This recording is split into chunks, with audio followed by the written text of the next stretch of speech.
گزشتہ اتوار کو ہم بپتسمے پر تعلیم پا رہے تھے اور تعلیم کا یہ حصہ ابھی تک جاری ہے تاکہ ہم بپتسمے کی ان حقیقت کو، اس سچائی کو، اس راز بازی کے خیلت کو اور اس کے بعد نجات کے کپڑے جب ہمیں پہنائے جاتے ہیں تو ہم بپتسمے کی مسیحت میں اس بڑی اہمیت کو ہم جان سکیں۔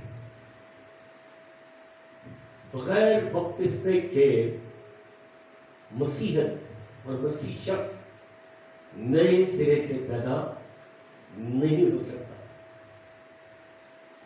بغیر بپتسمے کے کوئی بھی شخص بپتسمہ یعنی کہ استوائی بپتسمہ، غوطے کا بپتسمہ جس کی تشریح پچھلی دفعہ ہم نے سیکھی، بغیر بپتسمے کے کیوں کر ہم نجات پا سکتے ہیں؟ بپتسمہ مسیحت میں پہلا آرڈیننس یعنی کہ پہلا حکم، تاکہ ہم بپتسمہ پا کر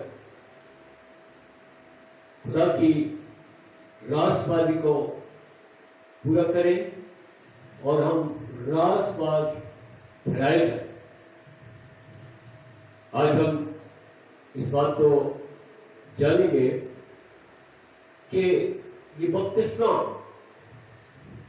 شاید لوگ سمجھتے ہیں یہ مسیحی بپتسمہ دیتے تھے اور بپتسمہ لے کر راست بازی کا عمل ان کی زندگی میں پورا ہوتا یا روحانی اس عمل کو اپنی زندگی میں وہ بپتسمے کے ذریعے سے پاک ہو کر پاکیزگی اور راست بازی کو وہ حاصل کرتے ہیں۔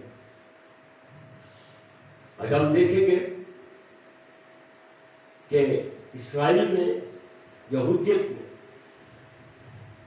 کس طرح سے انہوں نے بپتسمہ دینے کا سیٹ اپ تیار کیا۔ اسرائیل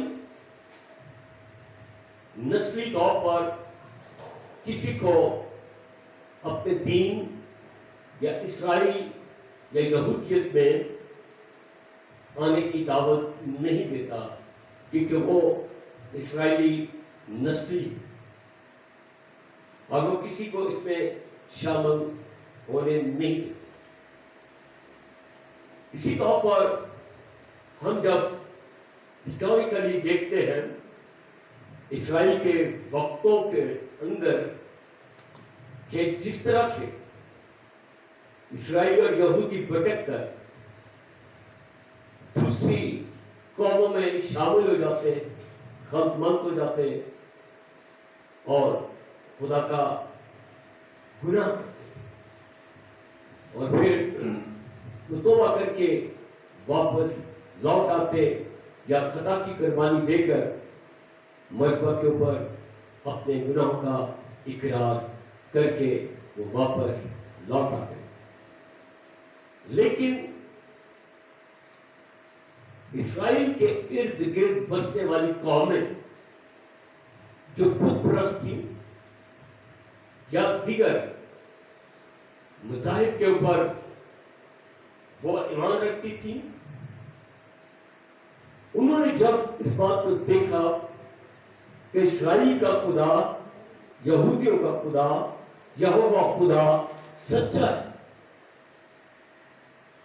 اسرائیل کا خدا برحق ہے، یہودیوں کا خدا بڑے بڑے کام کرتا ہے، بڑے بڑے عجائب دکھاتا ہے، اور غیر قوم کے وہ لوگ جو زناکاری، بدکاری، بت پرستی اور گلا گونگے जानवरों का खाना या गोश्त के साथ खून का पीना, जब गैर कौम के लोगों को इन कामों से नफरत होती और वो इस्राएल और यहूदी के लोगों को पाकीज़ा और नेक जिंदगी बसर करते हुए देखते, तो उनकी दिल की तमन्ना होती कि वो इस्राएल या यहूदी मजहब को अपनाएं। मैं आपको हिस्टोरिकल बता रहा हूं, बाइबल में ये बातें नहीं। अब जब वो अपनी ख्वाहिश को जाहिर करते काहिन के पास, लावियों के पास, और ये देखा उन्होंने कि बहुत सारे गैर कौम के लोग यहूदियत में आना चाहते हैं, वो उस गुनोह मजहब को छोड़कर सच्चे खुदा यहोवा खुदा एलोहिम खुदा इला के पास, एल के पास वो आना चाहते हैं, जो मौजूद का, कुदरत का, इत्मीनान का, सुकून का और चैन का और अमन का खुदा है, उसमें वो आना चाहते हैं। तो कायन और लावियों ने उनको अपने मजहब में आने की इजाजत दी। स्पिरिचुअली, मजहबी तौर पर सिर्फ, नस्ली तौर पर नहीं।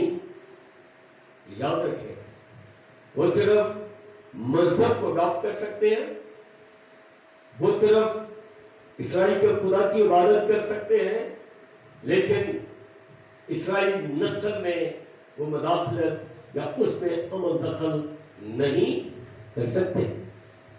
तो तरीकाकार क्या था, मैं बपतिस्मे की तरफ आ रहा हूं कि गैर कौम को यहूदी बैप्टाइज करते थे। पहला जो काम उनको करना होता था वो मिलाहा का था। लफ्ज मिलाहा का इस बात को कहते हैं, चाहे जवान हो या बूढ़े, गैर कौम से जब वो इस्राएल में आए तो उनको खत्म करना जरूरी था। पहली बात, ताकि वो खुदा के उस रसूल को जो इस्राएल में पाया जाता है, जो उसके मजहब में है, वो खतना है, उन्हें खतना करवाना लाजम था, जिसे मुलाहिद का कहते हैं। दूसरा केबोला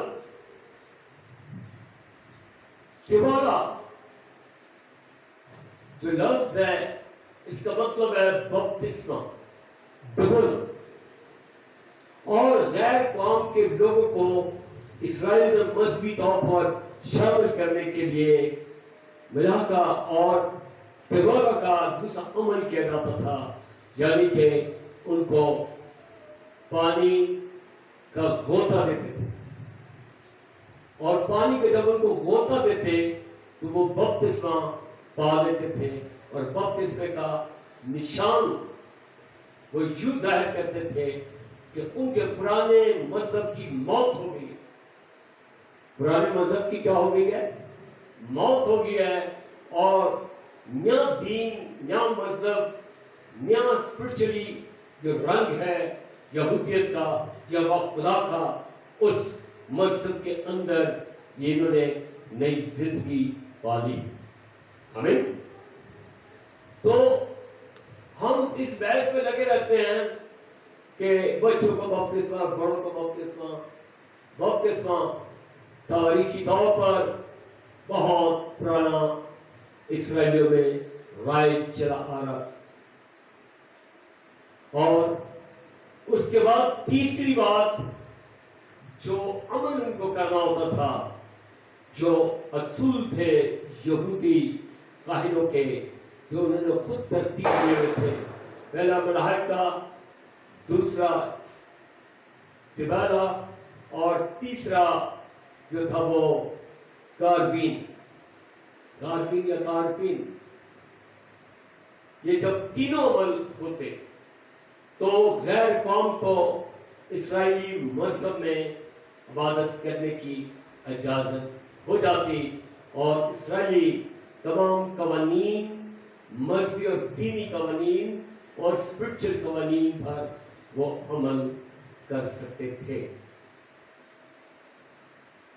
یہ جو تیسری بات ہے کاربین کی، وہ کیا کرتے کہ بچڑا ذبح کرتے مذبح کے اوپر، اور مذبح کے اوپر بچڑا ذبح کر کے اس کو خون کو ان 9 مرید، یہ یاد رکھیے کہ جو غیر قوموں سے آتے تھے وہ 9 مرید ہوتے تھے، ان کو تعلیمات دی جاتی تھی اور یہودیت کی تعلیم سے ان کو راستہ کیا جاتا تھا، اور ان 9 مرید جو افراد یہودیت مذہب کو اختیار کرنا چاہتے تھے، نہ کہ اسرائیل کی نسلی مذہب کے اندر داخل ہوتے تھے، کیونکہ ان کی نسل میں آنے کا کوئی کسی کو اجازت نہیں تھی، اور وہ خون جو بچڑے کا مذہب پر چڑھایا جاتا اور اس 9 مرید کو جس سے ملا کر کیبولا اور کاربین کیا ہوتا،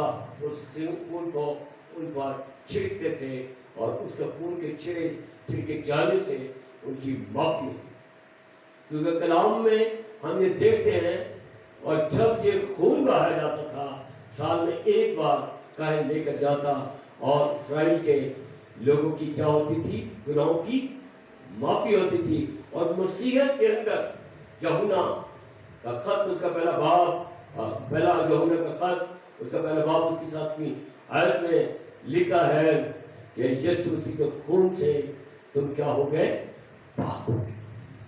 تو اس طریقے سے یہ عمل جو بیپتزم کا تھا، یہ ابتدا ہی سے چلا آتا رہا ہے۔ یہ ہسٹوریکل چیزیں اس لیے بتائی تاکہ آپ ان باتوں کو سمجھ سکیں۔ جو کچھ میں نے گزشتہ سالوں سیکھا یا ان ایام میں خدا کے خدام سے سیکھا، اس کا بیان کرنا نہایت ضروری ہے۔ اب ہم آگے چلیں، ایک تو یہ رائج وہاں سے، اب ہم اس بات کو دیکھیں کہ کلام مقدس میں جو بپتسموں کا ذکر ہے، آخری بپتسمہ اور اسے قبل جو بپتسمے ہوئے، اب آپ کہیں گے کہ بپتسمہ تو ایک ہے، واقعی یسوع کے خط میں لکھا ہوا ہے کہ بپتسمہ ایک ہی ہے، خدا ایک ہے، اور بپتسمہ بھی ایک اور ایمان بھی ایک ہے۔ اب ہم دیکھیں بپتسمہ کا دستور، بپتسمہ رائٹ جو کیا گیا، اور خدا نے اپنے بندہ پترس پر اس بات کو ظاہر کیا کہ سب سے پہلے جو بپتسمہ ہوا وہ 8 جانوں کا ہوا، اور وہ نوح کی کشتی میں ہوا، جس کا حوالہ خدا کا کلام پترس کو بتاتا ہے، پہلا باب، پہلا پترس اس کا 3 باب اور اس کی 20-21 آیت کو ہم پڑھیں۔ مائک ہے آپ کے پاس؟ زور سے پڑھیے۔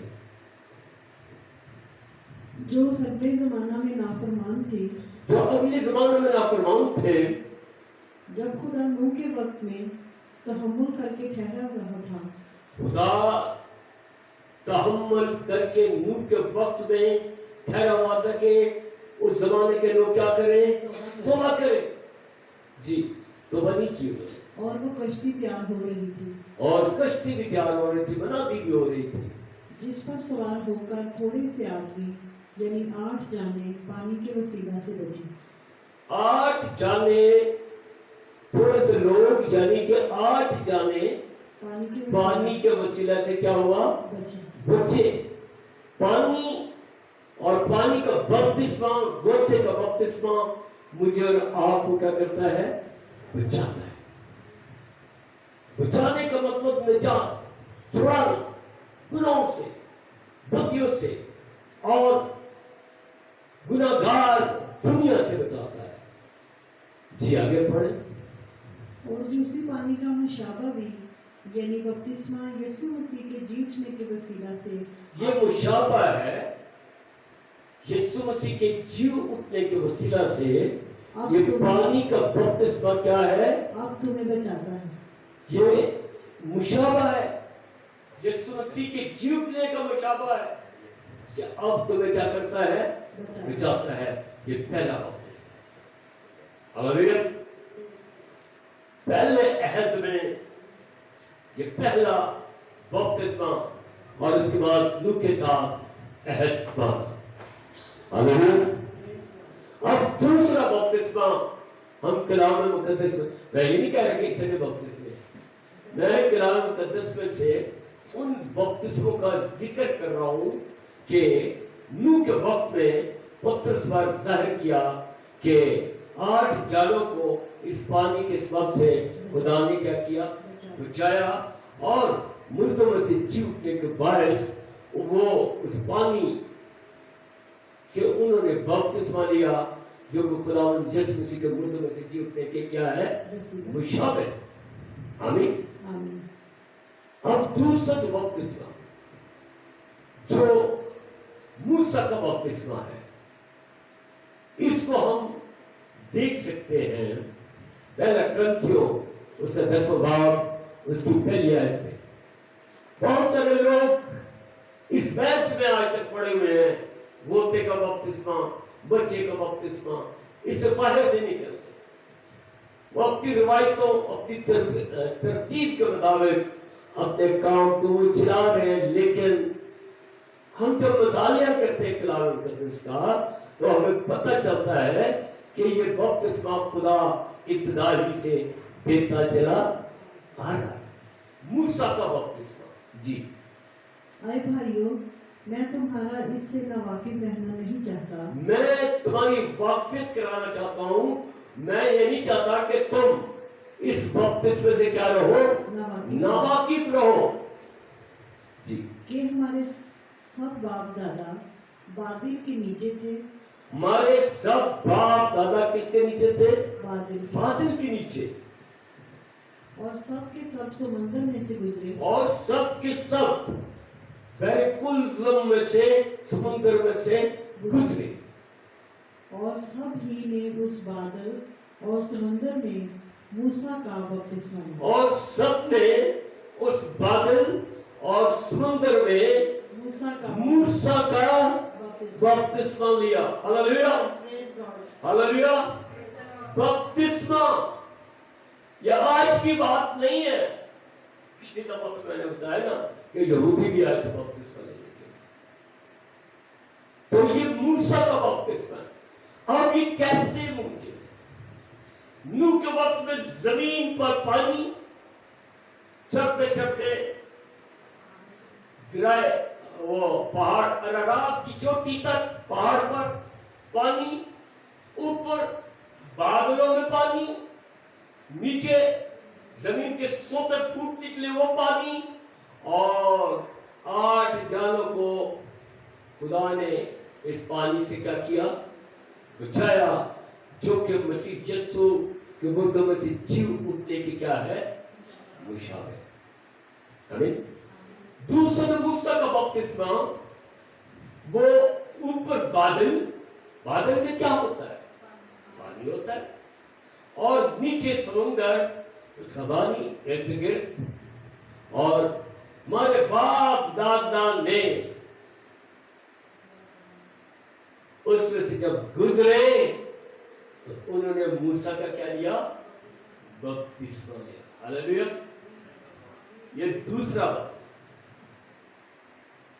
अब तीसरा बपतिस्मा देखें। तीसरा बपतिस्मा अरशादे यहोवा खुदा ने फरमाया यशायाह को कि आखिर जमाना में मैं अपने नबी को भेजूंगा जो उस मसाया से आने से पहले राह को क्या करेगा? तैयार करेगा, हमवार करेगा, ऊंचे नीचे टीलों को क्या करेगा? हमवार करेगा। तीसरा बपतिस्मा जो है वो यूहन्ना बपतिस्मा दिया करता था, और वो बपतिस्मा किस बात का था? तौबा का। किस बात का बपतिस्मा था? तौबा का बपतिस्मा। और हमें हिस्ट्री बताती है, इसमें सिर्फ 3 बाब में, मरकज के बाब में हम इस वाक्य को पढ़ते हैं, लेकिन हिस्ट्री हमें सिखाती और बताती है कि लोग जब ताइब दिल होते थे, जैसे गैर कौम के लोग गुनाहों से तंग आकर इस्राएल के खुदा की तरफ रजू लाते और तबेला लेते और कारबीन करते और मिलाका करते और इस्राएली मजहब में मजहबी तौर पर उसकी रस्मात और खुदा की इबादत और परस्तिश में शामिल हो जाते, ना कि नस्ली इस्राएल के अंदर। इसी तौर पर बहुत सारे फिकी फरीसी यहूदी जब अपने गुनाहों के सबब से तंग आ जाते, इस से गुनाह हो जाता, ताइब दिल होते, तरीका है कि सलात की मानद तेरा यरदन के पास आते तो यूहन्ना उनको क्या देता? तौबा का बपतिस्मा देता, और वो तौबा करते और फिर यूहन्ना उनको कहता, ऐ साउल के बच्चों, तुमको किसने जिता दिया कि तुम आने वाले गजब से भागो और अपने गुनाहों का क्या करो? इकरार करो और तौबा का बपतिस्मा दो। लेकिन मेरे बाद जो आता है वो तुम्हें आग रूढ़ कुदस के साथ बपतिस्मा देगा। यिर्मयाह पढ़िएगा, मत्ती 3 बाब उसकी यिर्मयाह जी। मैं तो तुमको तौबा के लिए पानी से बपतिस्मा देता हूँ। ये जो तीसरा बपतिस्मा हम देखते हैं यीशु मसीह से पहले, वो तौबा का बपतिस्मा है। आमीन, आमीन, हालेलुया, प्रेज़ द लॉर्ड। अब चौथा बपतिस्मा जिसका जिक्र खसूसी तौर पर मसीह खुदावंद ये याद रखे, बपतिस्मा लेने के लिए जाया जाता है, लाया नहीं जाता। हमारे यहाँ पेंटिकॉस्टल भाई लोग क्या करते हैं? बसें सूचियां भर भर कर उनको बपतिस्मे के लिए लेकर आते हैं। लेकिन हमने गैर कौम को देखा, वो यहूदियों के पास आकर कबेला करते, बपतिस्मा लेते। हमने देखा बहुत सारे यहूदी लिखा गया चौक कर चौक जमे गफीर अकेला यूहन्ना जो बपतिस्मा देता, उनको तौबा का बपतिस्मा देता था। बहुत सारे लोग उसके पास आते बपतिस्मे के लिए, अपने दिल से तैयारी के साथ आना पड़ता है, ले जाना पड़ता नहीं। ले जाने का मतलब है जबरदस्ती, आने का मतलब अपने दिल से आते हैं। और यीशु मसीह भी, यीशु मसीह तो खुद खुदा था, यूहन्ना को कहता, और यूहन्ना जरा मुझे बपतिस्मा दे, है? क्योंकि यूहन्ना तो आजिज है, आजिज का जाहिर करता है कि मैं उसके पांव के जूती का दस्तक खोलने के भी लायक नहीं हूं। और हमें हिस्ट्री इस्राएल की बताती है कि जो गुलाम होते थे वो जूती बनाते थे अपने मालिक को। जो गुलाम होते थे वो अपने मालिक की जूती के तस्मे भी बांधते थे, उतारते भी थे, पाँव भी धोते थे। ये गुलाम करते थे। यानी यूहन्ना बपतिस्मा देने वाला आज की फरोख्ती इंतजारी से भरा हुआ है। और वो क्या कहता है? देखो ये खुदा का बड़ा है जो दुनिया के गुनाह उठा ले जाता है। और फिर यीशु मसीह खुद आके, बपतिस्मे का मतलब है कि खुद चलकर आना और कहना कि मैं बपतिस्मा लेना चाहता हूं। यीशु मसीह ने कहा मुझे बपतिस्मा दो। उसने कहा कि मैं तुमसे बपतिस्मा लेने का क्या हूं? खुद मुश्ताक हूं। और उसने कहा नहीं, इसे होने दे, क्योंकि हमें इसी तरह रास्ता दिखो। ये चौथा बपतिस्मा, ये नहीं कि 4 बपतिस्मा एक ही है, ठीक है। 5वां जिक्र उस बपतिस्मे का है जिसको मैं और आप नहीं ले सकते। वो सिर्फ मसीह यीशु ही वो बपतिस्मा ले सकता है। मुकद्दस लूका की मार्फत लिखी गई इंजील उसका 12वां बाब उसकी 50वीं आयत में मसीह खुदावन ये अपने इस बपतिस्मे का जिक्र करते हैं। वो कहते हैं कि क्या तुम जो मैं बपतिस्मा लेने को हूं क्या तुम ले सकते हो? बड़ी जी, लेकिन मुझे एक बपतिस्मा लेना है, मुझे एक बपतिस्मा लेना है, और जब तक वो न बोले, जब तक वो बपतिस्मा न बोले मैं क्या ही तंग रहूंगा, मैं क्या ही तंग रहूंगा। मुझे और आपको जब तक होते का बपतिस्मा ना मिले तो ये सोचें आपकी जिंदगी तंग है, मुश्किल में है। लेकिन ये जो बपतिस्मा है इसी की मुशाबा है, यानी यीशु मसीह ने सलीब पर अपनी क्या दी? जान दी। वो मर गया, दफन हुआ और मुर्दों में से जी उठा। अभी हमने ये पढ़ा कि खुदावंद यीशु मसीह का मुर्दों में से जी उठने का जो मुशाबा है वही बपतिस्मा तुमको। यीशु मसीह मर गया। जब हम मसीह के साथ अपने आप और अपने गुनाहों को लेकर मर जाते हैं, यानी कि अपने बदन के गुनाह को क्या करते हैं? बेकार कर देते हैं, तो फिर हम उसके साथ दफन होते हैं। और पीछे हमने कुल से 2 बाब उसकी 12वीं आयत में हमने पढ़ा कि बपतिस्मा उसके साथ दफन होना है। और फिर हमने रोमियो 6 बाब में पढ़ा कि